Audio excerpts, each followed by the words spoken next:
When the federal government goes into debt, it borrows that money from the Federal Reserve System. The national debt presently is at the 400 billion mark. Just to pay the interest on this debt, taxpayers are forced to contribute over $20 billion every year. And remember, that is interest on money created out of nothing. At National Convention time, $20 billion can determine far more politics than all the shouting and placard waving and brass bands combined. And one can only imagine the economic and political pressures that are brought to bear on a candidate seeking public office.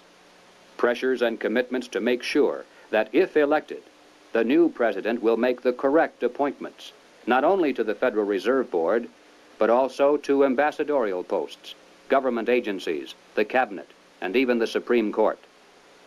This is why, through the years, administrations change, party labels change, but major policies do not. In 1870, a wealthy British socialist by the name of John Ruskin was appointed as Professor of Fine Arts at Oxford University in London. He taught his students that the state must take control of the means of production and organize them for the good of the community as a whole. But he advocated placing control of the state into the hands of a single dictator. He said, "My continual aim has been to show the eternal superiority of some men to others, sometimes even of one man to all others." Dr. Quigley tells us, Ruskin spoke to the Oxford undergraduates as members of the privileged ruling class. He told them that they were the possessors of a magnificent tradition of education, beauty, rule of law, freedom, decency, and self-discipline, but that this tradition could not be saved unless it could be extended to the lower classes in England itself and to the non-English masses throughout the world. Ruskin's message had a sensational impact. His inaugural lecture was copied out in longhand by one undergraduate, Cecil Rhodes, who kept it with him for 30 years. Cecil Rhodes made one of the world's greatest fortunes. With help from international bankers, he was able to establish a virtual monopoly over all the diamonds that came from South Africa, and most of the gold as well. Throughout his entire life, Cecil Rhodes spent most of his vast income to promote the ruling class ideas of John Ruskin. Many people are familiar with the world-famous Rhodes Scholarships, which were established to promote the less controversial aspects of John Ruskin's dream. But very few are familiar with the fact that in 1891, Cecil Rhodes established a secret society to promote the rest of that dream. Dr. Quigley explains, in this secret society, Rhodes was to be leader. Stead, Brett, Lord Esher, and Milner were to form an executive committee. Arthur Lord Balfour, Sir Harry Johnston, Lord Rothschild, Albert Lord Grey, and others were listed as potential members of a circle of initiates, while there was to be an outer circle known as the Association of Helpers, later organized by Milner as the Round Table Organization. Here, then, was the classic pattern of political conspiracies throughout all history. At the center, usually depicted as the all-seeing eye, there is a tiny group in complete control, with one man as the undisputed leader. Next comes a circle of secondary leadership that for the most part is completely unaware of an inner core. They are led to believe that they are the innermost ring. In time, as these conspiracies are built from the center out, they form additional rings of organization. Those in the outer echelons usually are poor idealistic souls with an honest desire to improve the world. They never suspect an inner control for sinister purposes, and only those few who demonstrate a ruthless capacity for higher leadership are ever allowed to see it. After the death of Cecil Rhodes, the inner core of his secret society fell to the hands of Lord Alfred Milner, Governor General and High Commissioner of South Africa. As director of a number of public banks and corporate precursor of England's Midland Bank, he became one of the greatest political and financial powers in the world. Milner recruited into his secret society a group of young men, chiefly from Oxford and Toynbee Hall. And according to Quigley, through his influence, these men were able to win influential posts in government and international finance, and became the dominant influence in British imperial and foreign affairs up to 1939. Under Milner in South Africa, they were known as Milner's Kindergarten until 1910. In 1909 to 1913, they organized semi-secret groups known as roundtable groups in the chief British dependencies and in the United States. The roundtable group in the United States promptly created an external organization known as the CFR, the Council on Foreign Relations. It is through this organizational ring and then outward, through tax-exempt foundations, universities, and government agencies, that the international capitalist conspiracy has dominated the domestic and foreign policies of the United States for over 50 years. Unless there is any doubt as to who is behind the CFR, Dr. Quigley tells us bluntly, in New York it was known as the Council on Foreign Relations and was a front for J.P. Morgan and Company in association with the very small American Roundtable Group. The CFR building is located on the west side of fashionable Park Avenue in New York. Although it definitely is not the center of the conspiracy, and although practically none of its members are aware of an inner control, nevertheless it is semi-secret in its operation.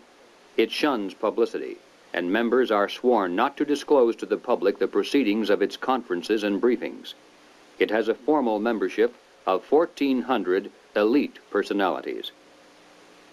In Harper's Magazine of July 1958, there is an article entitled School for Statesmen, written by CFR member Joseph Kraft.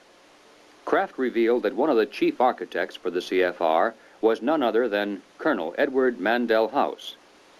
At the time of writing this article, Mr. Kraft boasted that the CFR membership even then included the President, the Secretary of State, the Chairman of the Atomic Energy Commission, the Director of the Central Intelligence Agency, the Board Chairman of 3 of the country's 5 largest industrial corporations, 2 of the 4 richest insurance companies, and 2 of the 3 biggest banks, plus the senior partners of 2 of the 3 leading Wall Street law firms, the publishers of the 2 biggest news magazines and of the country's most influential newspaper, and the presidents of the big 3 in both universities and foundations, as well as a score of other college presidents, a scattering of top scientists and journalists. The CFR, from behind the scenes, has dominated this nation for decades. CFR members include top executives and journalists for the New York Times, the Washington Post, the Chicago Daily News, Harper's, Look, Time, Life, Newsweek, U.S. News and World Report, CBS, NBC, MGM. They include directors of the Ford Foundation, the Rockefeller Foundation, the Carnegie Endowment Fund. They include Presidents Hoover, Eisenhower, Johnson, and Nixon, Secretaries of State Stettinius, Atchison, Dulles, Herter, and Rusk, a fantastic percentage of the President's Cabinet, undersecretaries, the Federal Reserve Board, ambassadors to other countries, Supreme Court justices, and presidential advisors. The average American has never heard of the CFR, yet it is the unseen government of the United States. It's a sobering fact that the hidden power structure of international finance has exerted tremendous influence over public opinion in this country through its virtual control of higher education and major segments of mass communications. The human mind is like a computer. No matter how efficient it may be, its reliability is only as great as the information fed into it.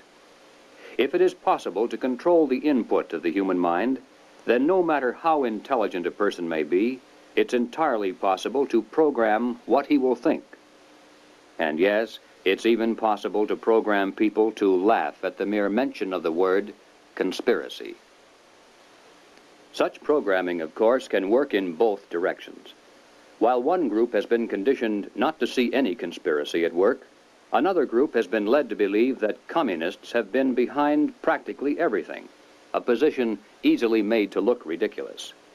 These well-intentioned anti-communists have been correct in their charge of conspiracy, but incorrect in knowing who to blame. As far back as 1907, Trotsky was financed by British bankers.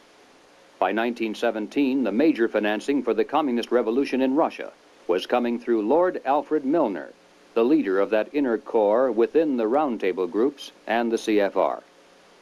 In America, Jacob Schiff of Kuhn, Loeb and Company gave $20 million to Trotsky. From Germany, millions more came from Max Warburg. The communist movement, not only in the United States, but around the world, always has been financed by the international banking establishment. Dr. Quigley explains why the establishment has never greatly worried about the communist movement in America. He says, "It must be recognized that the power that these energetic left-wingers exercised was never their own power or communist power, but was ultimately the power of the international financial coterie."